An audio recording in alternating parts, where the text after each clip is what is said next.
Alright, for this video I wanted to touch on a subject I know I've touched on several times already before.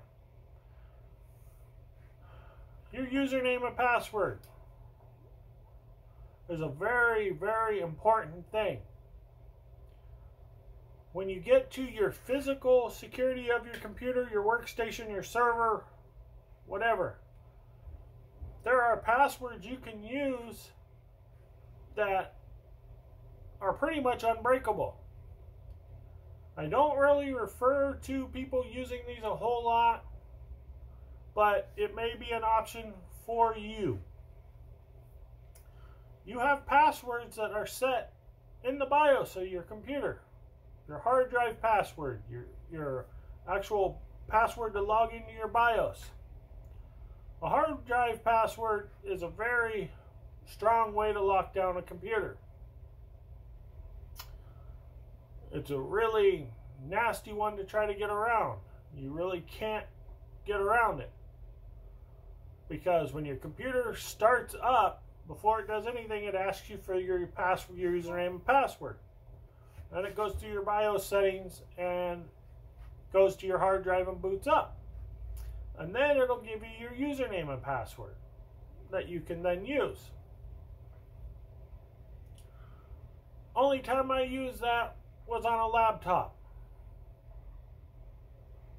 Why? I just thought I needed the extra security. Plus, I was running 15 operating systems on that laptop. I found that with Linux, if you had a command prompt, there was a command key that would clear out every Linux password in your computer by typing in one command. Well, I had over 8 versions of Linux in that laptop. I was kind of shocked that, oh wow, I can put that one command in and it cleared it out of all the different versions of Linux. So I went with the more secure password. Nowadays, with technology the way it is, I don't know if you can still do that with that same command prompt. This was several years ago. But the security feature is still there and available. It's probably a feature a lot of people don't know. As for a home user, it's probably really not needed. But it goes back to, I've seen a lot of, is when I work on someone's computer, what's your admin name password? Oh, it's just the standard username and it doesn't have a password. It'll come right up, or you just hit enter. That is like the #1 biggest mistake next to having your password as password. You really need to have an admin account and a user account. I know I've mentioned this on the last video and the video before, but this is something I want to press. This is what I decided to do with this video, is making sure I push this issue. Because it's an important factor. People do it because it's easy. Well, it doesn't need to be. So, for an admin account, you can set any username and password you want to be an admin account. So you don't have to use admin. You don't have to use administrator. It is probably best practice not to use admin or administrator as an admin password or a username, because most people are going to assume you used admin or administrator as the admin account name and then have to try to figure out a password to it. So you don't have to do that. If you want to use your name with a password, but then you want to have another account used as the local everyday user account, you can. I'm not saying don't use admin or administrator as your admin account. You can. You can actually use both. You can have 10 different admin accounts if you want. Especially today's days. You might be working from home and you have a computer. You have an admin account, a second admin account, you have your account, you might have your husband's account, you might even have a business account on there where you log into and it's a separate account with separate software. You might even have an admin account for the business you work for. Why? Because if you have an IT department and you're remoting in and you're VPNing in and they need to do an update on the software you're running, that admin on that end might have it automated so that when you log in and it sees your system, that it pushes out the update. So it would use his name and his password, his credentials, to install the update. That's great. Because what if you quit that job and you decide you don't want that person to have access anymore? You delete that admin account, you change that password, you move on, you delete your business account, username, password, delete all those files, and you get it cleaned off. If it's on your own personal account, then it's all mixed in with your stuff. You have to go through and handpick everything, remove this, remove that, remove this, remove that, take these files off, and resort all your stuff. Might be simpler to have it on a different account. Not to mention, from the first video I mentioned, virus scan. When you run a virus scan, it tells you where it finds it under what user. Those are very handy troubleshooting tips. So, I wanted to press this again about the login account. You might want to set up a login account for a child with restricted times, dates, how many hours they can be online, what rated stuff they can look at on the internet.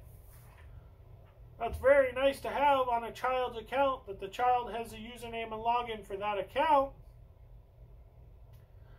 that you don't have to try to go in there and override or turn something off and turn stuff back on when you go to log in. Can kind of be a nuisance, can kind of be annoying after a while. So these are some of the things that I want to put out there. Maybe even as you as an adult, maybe you don't want to see some of this stuff that comes up. Maybe you want to put your rating as an NC-17 rating or a PG-13 rating so you don't see this stuff that's coming up. Maybe you'll start blocking some of this from you. This is your discretion. But then your spouse might not have that big of an issue with some of the stuff that's out there, where his account will show him whatever he wants. These are just some of the factors that you can do by having these accounts. Depending on what software and what kind of monitoring stuff in there, you can actually, one of the firewalls I used to have was really great, that you could go in there and block like keywords, you could block certain ratings, you can block certain things. I played with that a lot. That was lots of fun. When you're younger and you want to mess with people, it's fun. You can block their band, you can block whatever you want, and it would only block content due to that band or certain groups, or whatever you wanted to do. There's software out there that will make internet browsing nicer for you. If there's certain things that really offend you that you really don't want to see, like nowadays, maybe you don't want to see no more politic stuff. There's so much politics out there that maybe you want to just say, I don't want you to show me any of this anymore. And it'll block all of that. this is one of the things that I wanted to bring up. But the key part I want to push again is making sure people understand these user accounts. I know in the old days it just used to be so much easier that people use one login and all this stuff. But nowadays there are a lot of things, if you're interested in and you do your homework, that having these multiple user accounts are nice. You know, I have multiple admin accounts. There are reasons why to have multiple admin accounts. Number one, user accounts can be corrupted and get crashed and get locked down. There's multiple reasons why. Updates and other things that take place that affect these systems. So having a secondary account will let me get in to an admin account so I can try to fix whatever's wrong. So I think I'm going to wrap this one up. I don't want to go too long because I know I've brought it up on several videos. But again, I wanted to dedicate this because I know when I was in school, you have a certain amount of attention span that you can only retain so much data. I know I'm probably hitting a lot of people with a lot of data because my videos go for 20 minutes or more. There's a lot of category, a lot of data, a lot of information I'm trying to get across, trying to explain. But it goes back to user accounts. This is one of the key things. This is where you start out when you install Windows. It asks you these questions. What's your admin account? What other accounts? You have a family account you want to add? It asks you all these things when you install Windows. And most people go through to an admin account, set it up, and move right along. They start doing what they want to do. So I want to press this, that go back into your settings, to the gear, especially Windows 10, go to Control Panel, hit the Windows logo and the S, it'll come up with a search. You type in Control, it'll pull up Control Panel. Bringing that up because the newest version kind of makes it a little harder to get to Control Panel. Once you get into the Control Panel, you can get into your user accounts. You can add an account, but it's going to take you back to the other setting.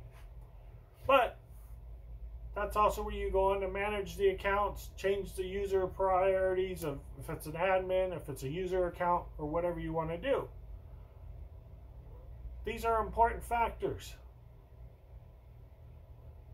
Please take your time, do this, because it can save you a lot in the long run, especially troubleshooting.